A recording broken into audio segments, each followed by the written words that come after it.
જીએ લતીફ, જીએ શાહ સચલ સામીજી બોલી नौ न्यापो प्रोग्राम सामा वीना सिंगी आवाज़ खिदमत में हाजिर आहियां। सिंधी ॿोली इल्मु अदब ऐं सिंध जे ख़ैर ख़्वाहनि खे अर्ज़ु आहे त नौ न्यापो चैनल सब्सक्राइब करे सिंधत जे हलचल खे अॻिते वधाइण में ताउन कंदा ऐं बेलाग रायनि सां रहनुमाई कंदा। हिंद सिंध जूं भेनर पंहिंजे कलम ज़रिए अदब जी जेका ख़िदमत करे रहियूं आहिनि सा क़ाबिले तारीफ़ आहे। शाइरा ज़ुबैदा मेतलो फरमाए थी, ऊंदहि आहे त छा थियो, ऊंदहि आहे त छा थियो, किरना किरना लफ़्ज़ लिखा, ऊंदहि आहे त छा थियो, किरना किरना लफ़्ज़ लिखा, ॿारे ॾात ॾियो। हर खेत्र में हिंद सिंध जे औरत लेखकाउनि ॾात जे ॾींहंनि सां अदब जूं राहूं रोशन कयूं आहिनि। नौ न्यापो में हिंद जे ॿिनि शाइराउनि संगीता सुखवाणी कोमल जा ॻाईंदड़ फ़नकारा बि आहे ऐं सिंध जी सेवा सां जुड़ियल आहे त ॿिए तरफ़ शालिनी सागर पंहिंजे जज़्बनि खे असां सां वंडींदी हिन प्रोग्राम तहत। शालिनी सागर सीनियर ब्रॉडकास्टर, कहाणीकारा, मज़मून निगार ऐं मारवी तंज़ीम जी प्रेस सेक्रेटरी तौर सिंधी औरतुनि जे फ़न ऐं आवाज़ खे आम ताईं पहुचाईंदी रही आहे। हिंद ऐं हिंद खां ॿाहिरि नेपाल ऐं श्रीलंका जे सेमिनारनि में शिरकत करे चुकी आहे। संदसि कहाणियुनि जो मजमूओ तन्हाई, शाइरी जो किताबु हौसलो ऐं मज़मूननि जो किताबु पराॾो सो सॾु पब्लिश थियल आहिनि। कीअं विसारिया ॿेड़ीचंद जो देवनागरी में लिपांतर बि कयो आहे।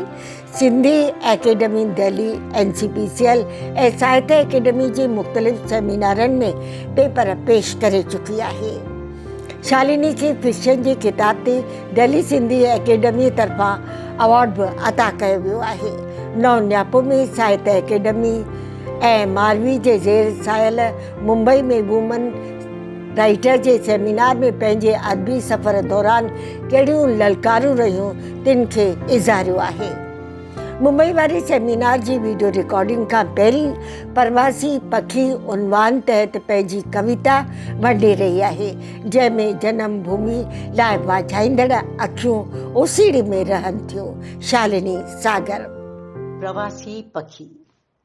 सियारे जे मौसम में जॾहिं ॾींहुं नंढो रातियूं वॾियूं थींदियूं आहिनि, सियारे जे मौसम में जॾहिं ॾींहुं नंढो रातियूं वॾियूं थींदियूं आहिनि, हर साल बर्फानी एराज़ीअ खां प्रवासी पखी हज़ारे मील हिजरत करे समुंड, पहाड़, रेगिस्तान लताड़ींदे राजस्थान जे भरतपुर ऐं पंजाब जे नांगल तलाव ते अची वासो कंदा आहिनि।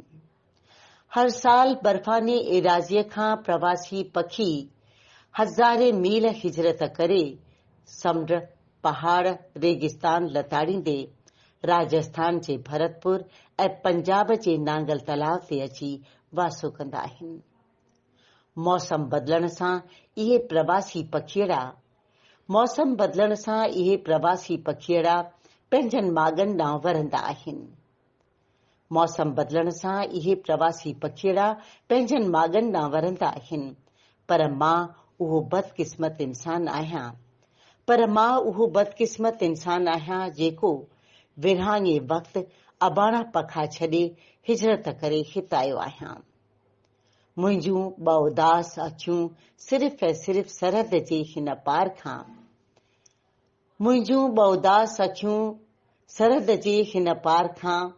पंहिंजे वतन खे वाझाए उदास थी वेंदियूं आहिनि।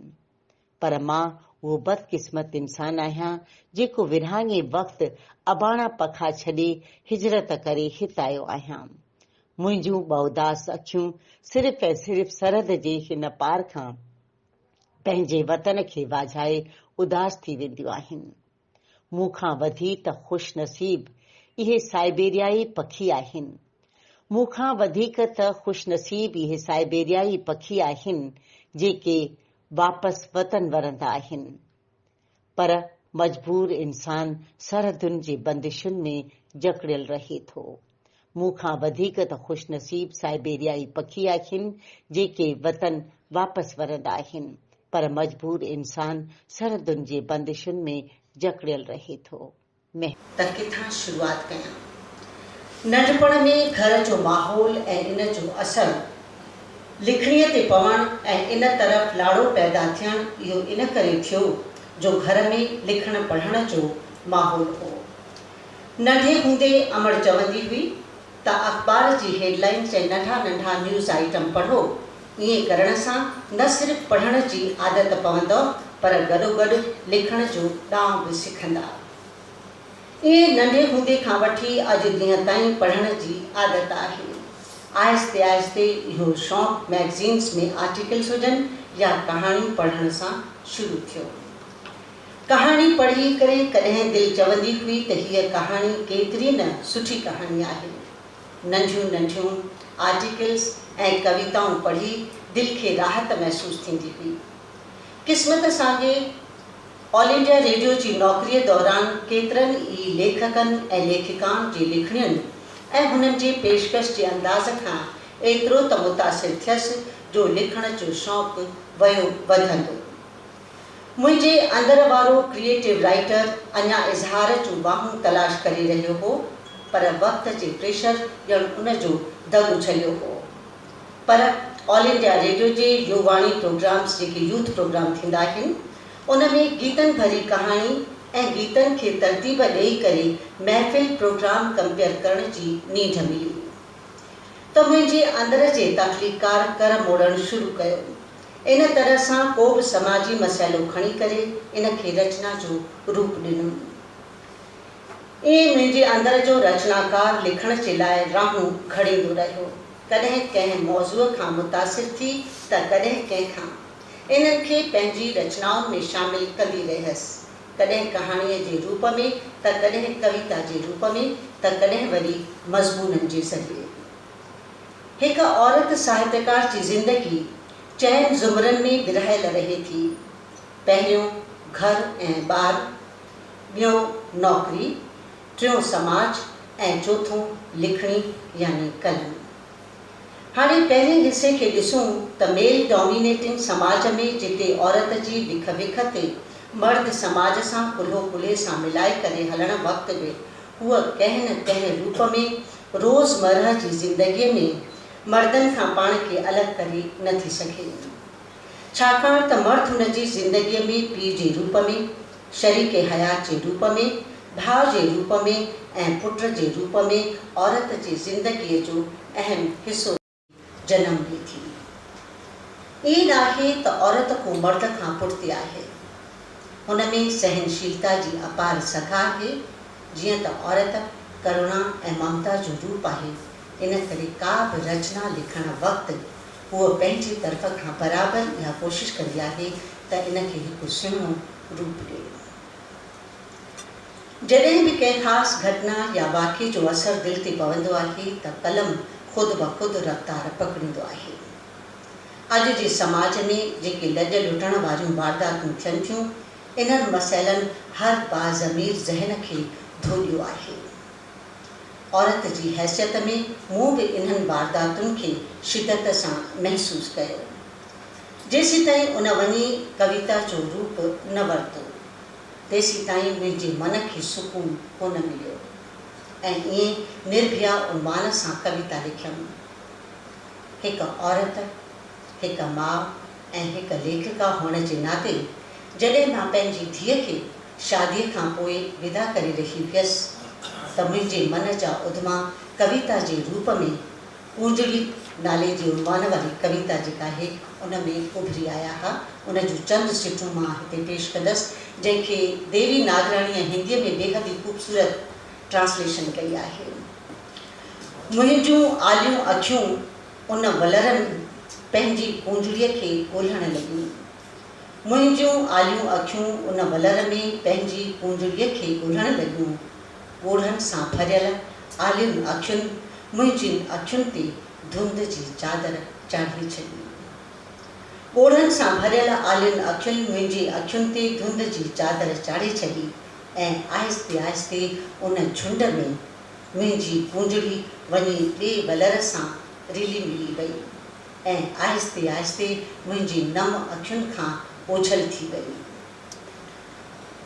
औरत मशरिक़ जी हुजे या मग़रिब जी, दुनिया जे कंहिं बि हिसे में हुजे, घर ॿार हुन जी ज़िंदगीअ में अहम जाइ वाधारनि था। नौकरीअ खां पोइ घर जी सार संभाल लहंदे हुन जी ज़िंदगीअ जो ॿचो हिसो ऐं वक़्तु कढणो आहे।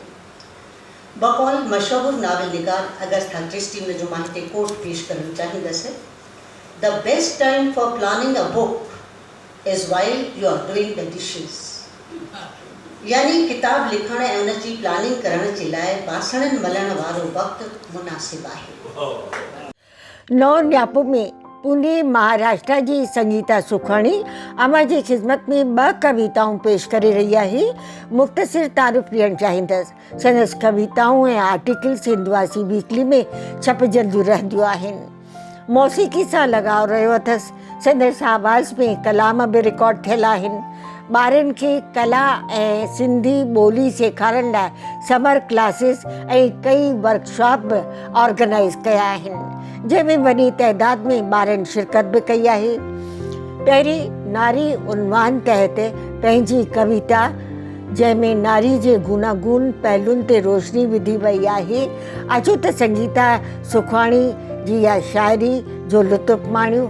ऐं मां बीना श्रृंगी ईंदड़ प्रोग्राम ताईं अव्हां खां इजाज़त वठी रही आहियां। साथ सलामत। नारी नारी तुंहिंजा रूप अनेक, नारी तुंहिंजा रूप अनेक, कॾहिं लक्ष्मी कॾहिं सरस्वती ऐं कॾहिं दुर्गा बि तूं। नारी तुंहिंजा रूप अनेक। कष्ट ॾिठा तो कहिड़ा कहिड़ा सूर सठा तो सभ जा, कष्ट ॾिठा तो कहिड़ा कहिड़ा सूर सठा तो सभ जा। सुंदरता जी मूरत तूं ऐं प्रेम जी देवी तूं, सुंदरता जी मूरत तूं ऐं प्रेम जी देवी तूं। नारी तो इतिहास रचियो आ, नारी तो इतिहास रचियो आ।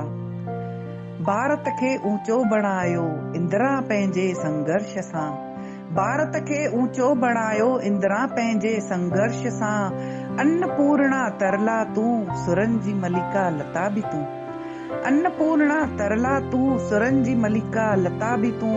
कल्पना सुषमा ऐं स्मृति त ग़रीबनि जी मदर टेरेसा बि तूं, कल्पना सुषमा ऐं स्मृति त ग़रीबनि जी मदर टेरेसा बि तूं। हाण इहो तो करे ॾेखारियो, हाण इहो तो करे ॾेखारियो, हर हंधि आहीं सिर्फ़ तूं ही तूं। अञा बि आहे इतिहास बदिलणो, अञा बि आहे इतिहास बदिलणो, पंहिंजी शक्ति कर ज़ाहिर तूं आहीं सभ में माहिर। अञा बि आहे इतिहास बदिलणो, तूं पंहिंजी शक्ति कर ज़ाहिर तूं आहीं सभ में माहिर। तूं कोमल आहीं कमज़ोर न तूं, तूं कोमल आहीं कमज़ोर न तूं। नारी तुंहिंजा रूप अनेक, नारी तुंहिंजा रूप अनेक, नारी तुंहिंजा रूप।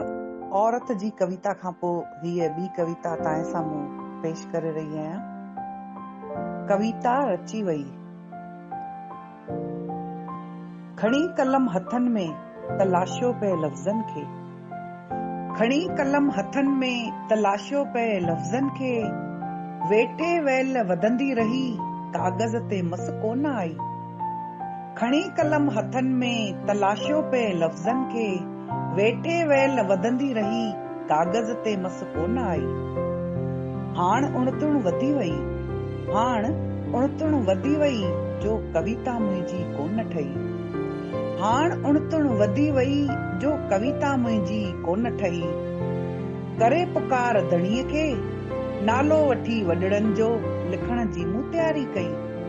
करे पुकार धणीअ खे, नालो वठी वॾड़नि जो, लिखण जी मूं तयारी कई। अच्छे कागज़ ते नीरी मस, अच्छे कागज़ ते नीरी मस, हाणे थोड़ो हलण लॻी।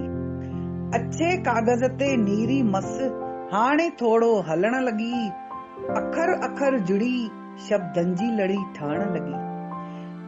अच्छे कागज़ ते नीरी मस, हाण थोड़ो हलण लॻी।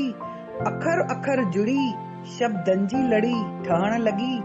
कोमल एहसास जी कविता रची वई, एहसास जी कविता रची वई, हाण कविता रची वई।